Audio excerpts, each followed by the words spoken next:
6 months ago, veteran trainer Dawn Brancheau was killed when a 6-ton whale named Tilikum pulled her into the water. In 1979, 10-year-old Dawn Brancheau visited SeaWorld in Orlando with her mother. She saw her first Shamu show in the venue. This is where it all began. The moment when she saw the giant killer whale jumping out of the water, she made her career choice for the rest of her life. Dawn was convinced at a young age that this was where she wanted to work as an animal trainer. But at that moment, she had no idea what was in store for her in the future. "This is what I want to do," she told her mother as she walked down the aisle of the Shamu Stadium, Dawn Brancheau told us in an interview with the Orlando Press. With the vision of becoming an animal trainer, Dawn went to the University of South Carolina to pursue psychology and animal behavior. After graduation, she spent 2 years working with dolphins at a New Jersey attraction before securing her job at SeaWorld. Dawn Brancheau is undoubtedly an animal lover.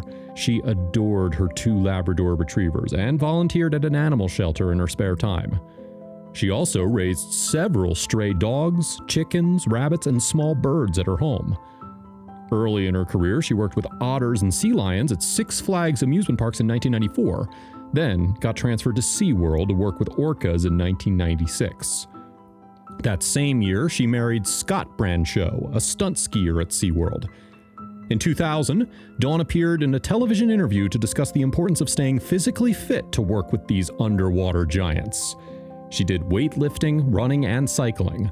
Fitness was a lifestyle for Dawn. She had to stay extremely fit to do what she did.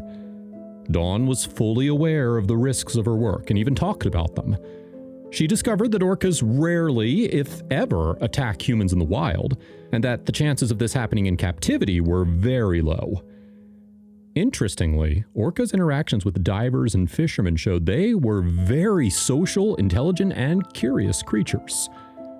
Around her time with the orcas, she met Tilikum, the name that actually meant friend in Chinook. But his history quietly betrayed that. In reality, he was not. Tilikum, also known as blackfish, was first caught in Iceland in 1983. Tilikum, the killer whale, was only 2 years old when he was separated from his family off the coast of Iceland and taken to a concrete tank in the Hafnarfjordur Marine Zoo near Reykjavik. For almost a year, he could only swim in circles or lie motionless on the surface of the water while waiting for his transport to Canada. In 1984, Tilikum was transferred to his new home, Sealand of the Pacific, which was in poor condition, located on Vancouver Island in British Columbia. He was placed with 2 older female orcas named Haida II and Nootka IV, who competed for dominance. As in the wild, females hold the highest rank in the social hierarchy. A trainer working in Sealand in the late 1980s revealed that Tilikum was often the target of attacks by the 2 female orcas, who often emerged the next day with visible injuries. The extreme stress led to Tilikum developing stomach ulcers and being isolated in a medical pool to protect him from the violent attacks. To address the problem, Sealand sought advice from Bruce Stevens, a former SeaWorld head trainer, who provided trainers with a handbook warning them that failing to adequately stimulate their animals would lead to the animals creating their own excitement.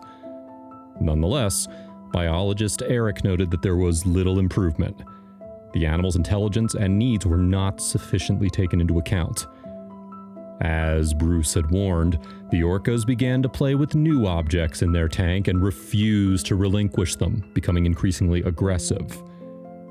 In May of 1989, Eric resigned, and he reported the aquarium's safety problems to the Canadian Federation of Humane Societies, including his ominous premonition that someone would be seriously injured. He had a terrifying final warning that said, quote, "I feel that sooner or later, someone will be seriously injured."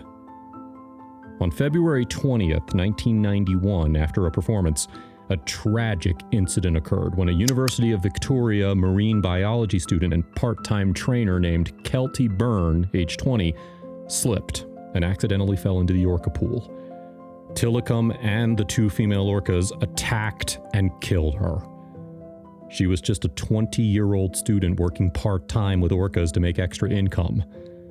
Sadly, Kelty fell into the pool accidentally and got hunted by Tilikum and the 2 other orcas. Shortly after the terrible incident, Sealand closed its doors, and the orcas were sold to SeaWorld in 1992. The animals were part of the park's Orca exhibit, with little to no attention paid to its aggressive reputation. He was the largest orca in captivity. In 1999, Tilikum was involved in another strange, fatal accident in which a homeless person passed away. Despite his history, Tilikum was still on display at SeaWorld, and he made a lot of money for the company. Tilikum and Dawn had trained together for many years. Those who worked with her said that their bond was strong and based on love and trust. But on February 24th, 2010, on the day of the Shamu presentation, a terrible tragedy occurred. On this day, Tilikum and Dawn performed at the Dining with Shamu show at SeaWorld, where guests enjoyed an outdoor dinner with a live orca show. The 40-year-old trainer was at ease with the orca, and it just stroked his nose. But what happened next in LA left the public and the world in shock. Dawn lay with her face next to Tilikum, the orca with whom she had spent countless hours and who had always treated her like a trusted companion. But when Dawn turned, Tilikum grabbed hold of her trainer and longtime friend. Witnesses claimed that Tilikum grabbed her ponytail and pulled her into the water, after which he started swinging her underwater in his mouth. According to other witnesses, however, she was dragged into the pool by her arm or shoulder. The trainer was quickly and violently pulled into the pool, where she drowned. The attack was prolonged and incredibly violent. According to an autopsy that was made public, Tilikum thrashed its trainer around its pool, breaking her jaw, shattering a portion of her spine, dislocating one of her elbows, and even dislocating a knee. Dawn Brancheau drowned after being pulled into the SeaWorld pool on February 20th around 2 p.m. And in addition to drowning, what also contributed to her death were blunt force injuries to the head, neck, and chest, according to the autopsy. She was attacked by the orca with such force that, according to the autopsy, a portion of her scalp was forcibly pulled from the skull. The orca's violent motions fractured Dawn's lower jaw, part of her vertebrae, and several ribs. Her left arm was also torn from its socket, and Dawn was scalped, with her hair and skin found at the bottom of the pool. The autopsy was released while SeaWorld and Dawn's family were awaiting a court ruling on their request to keep a video of the fatal attack private. Even though the other trainers tried to divert him with nets and food for 45 minutes, he continued to sit on the basin deck with Dawn's shattered body. Eventually, they managed to get him into a smaller medical pool where he was easier to calm, and he finally released the body of the trainer who had spent so much time with him. Dawn Brancheau was just 40 years old when she passed away. She was laid to rest in the Holy Sepulchre Cemetery, which is located just outside of Chicago, Illinois. A lot of people have testified on Dawn and Tilikum's close relationship. Even the senior trainer, John Hargrove, said, and I'm quoting, "He had a wonderful connection with her, and she had a wonderful relationship with him. I believe he loved her, and I know she loved him." After Dawn's tragic accident, no SeaWorld trainer ever again went into a pool with an orca. The ban was put into effect by SeaWorld shortly after she was laid to rest. OSHA continued to enforce it indefinitely. For years, the federal office responsible for worker safety has been attempting in vain to persuade SeaWorld to abide by stricter regulations. In 2013, the documentary Blackfish was released. The film, which was mostly about the passing of Dawn Brancheau, also highlighted the precarious conditions in which orcas are kept in captivity. As for Dawn's family, they would rather remember her for how she lived rather than how she died. Her family established an eponymous organization in her honor in 2016. Its purpose, according to them, is committed to improving the lives of children and animals in need, motivating others to pursue their aspirations, and promoting the value of community service.